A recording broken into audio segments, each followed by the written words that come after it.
Good morning dear students. I hope आप सभी अच्छे होंगे। प्यारे बच्चों, आज हम उपस्थित हैं कक्षा 7 की पाठ्य पुस्तक व्याकरण निपुण भाग 2 के पाठ 1 भाषा, बोली, लिपि तथा व्याकरण के पहले मॉड्यूल के साथ। समझते हैं कि भाषा किसे कहते हैं। तो बच्चों, भाषा वह साधन है जिसके माध्यम से मनुष्य अपने मन के भावों एवं विचारों का आदान प्रदान करता है। अगर भाषा ना होती तो हम अपने विचारों का आदान प्रदान नहीं कर सकते थे। भाषा के दो रूप हैं, मौखिक भाषा और लिखित भाषा। मौखिक भाषा जैसा कि स्पष्ट है कि जो भाषा हम बोलते हैं, और लिखित भाषा जो भाषा हम लिख के समझते हैं। मौखिक भाषा की परिभाषा देखिए। भाषा का वह रूप जिसमें भाव को मुख से बोलकर प्रकट किया जाता है उसे मौखिक भाषा कहते हैं। लिखित भाषा का वह रूप जिसमें भावों का आदान प्रदान लिखकर या लिखी हुई बातों को पढ़कर किया जाता है उसे लिखित भाषा कहते हैं। लिखित भाषा में कुछ ध्वनि चिन्हों का प्रयोग किया जाता है। संसार में अनेक प्रकार की भाषाएं बोली जाती हैं। अंग्रेजी, चीनी, जर्मन, रूसी, अरबी, उर्दू, हिंदी इत्यादि संसार की प्रमुख भाषाएं हैं। संस्कृत विश्व की एक प्राचीन एवं समृद्ध भाषा है। हिंदी सहित भारत की कुछ प्रमुख भाषाओं का विकास संस्कृत से ही हुआ है। हिंदी भारत की राजभाषा है क्योंकि हिंदी देश के एक बड़े भूभाग में बोली जाती है और अधिकांश लोग उसे समझते भी हैं। इसीलिए इसे राष्ट्रभाषा का दर्जा भी प्राप्त है। तो बच्चों, आगे चलते हैं। अब आते हैं लिपि पर। लिपि किसे कहते हैं तो इसको समझते हैं।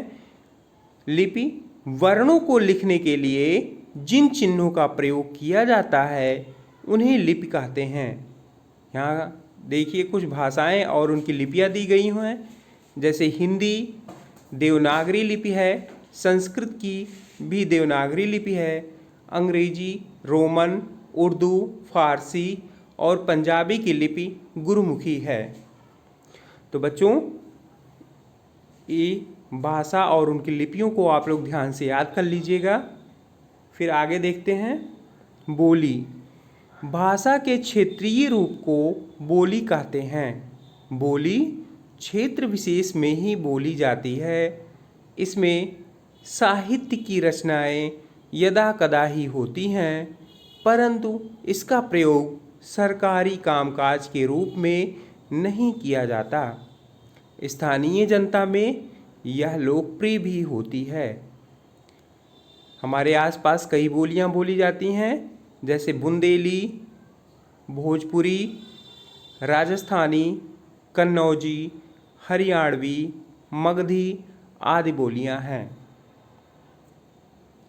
फिर आते हैं व्याकरण पे। व्याकरण वह शास्त्र है जिससे हमें भाषा के नियमों की जानकारी प्राप्त होती है।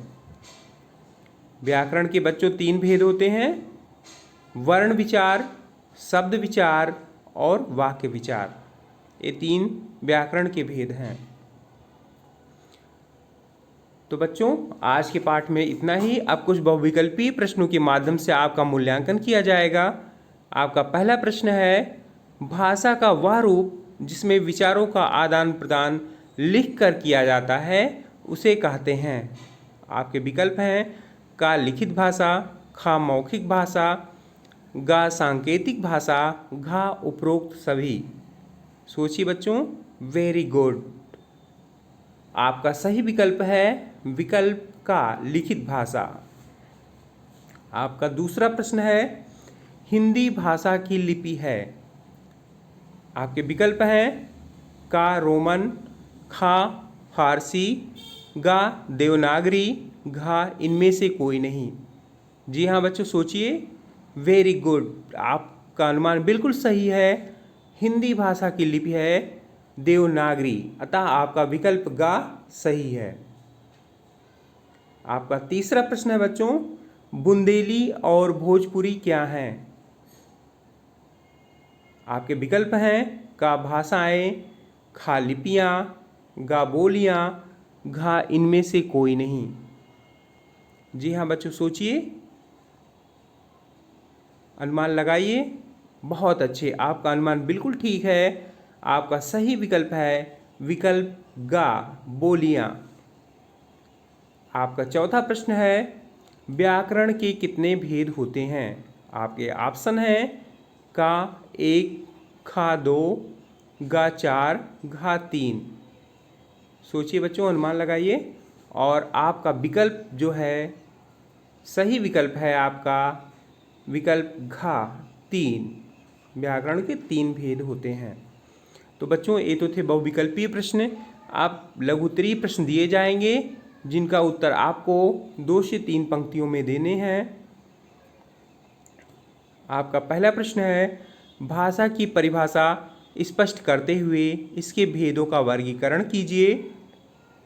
और आपका दूसरा प्रश्न है, लिपि किसे कहते हैं? किन्हीं 2 प्रमुख भाषाओं और उनकी लिपियों को स्पष्ट कीजिए।